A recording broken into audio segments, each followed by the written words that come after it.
Баршаларыңызға қайырлы күн достар, менің каналыма қош келдіңіздер.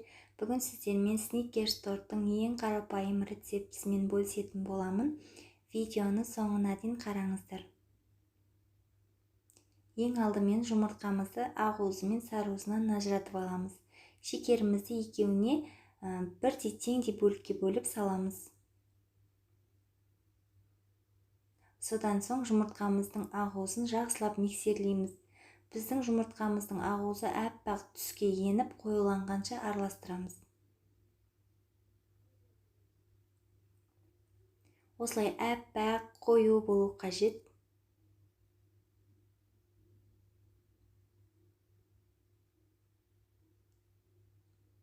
Содан соң жұмыртқамыздың сарыуызын жақсылап миксерлейтін боламыз.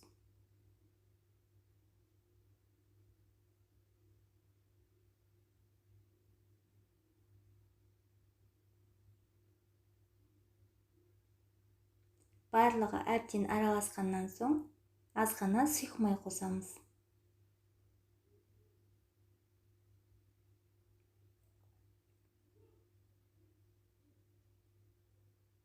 Және де сүт қосамыз. Сүтіміз үй температурасында болу қажет. Тағы да жақсылап араластырамыз. Енді ұнымыздың үстіне қопсытқышымызды саламыз, какаомызды саламыз. Барлығын жақсылап араластырамыз.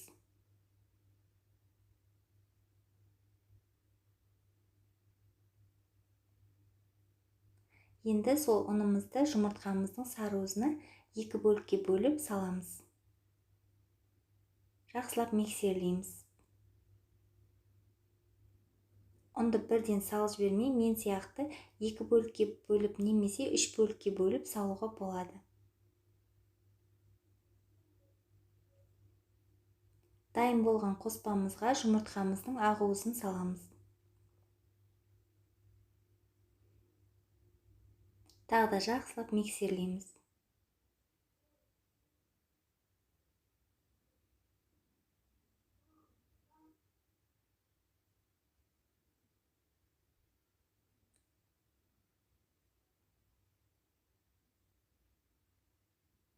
Біздің қамыр дайын болды. Дайын болған қамырымызды үш бөлікке бөліп пісіретін боламыз.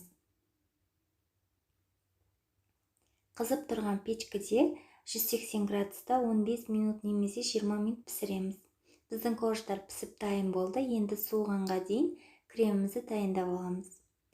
Менде арнайы сливкеміз салқын болу қажет. Сливкенің үстіне қант ұнтағын саламыз, қаймақ саламыз және де қоюланғанша миксерлейміз. Біздің креміміз дайын болды. Енді тортымызға жағып шығамыз.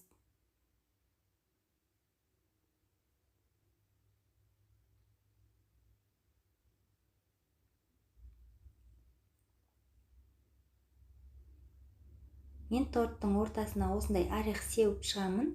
Негізі орех қолдану бұл міндетті емес, өз қалауларыңызға байланысты. Осылай барлық кремін жағып шығамыз. Кремді жағып болғаннан соң тортымызды міндетті түрде холодильникте жарты сағат ұстаймыз. Біздің креміміз әбден қату қажет.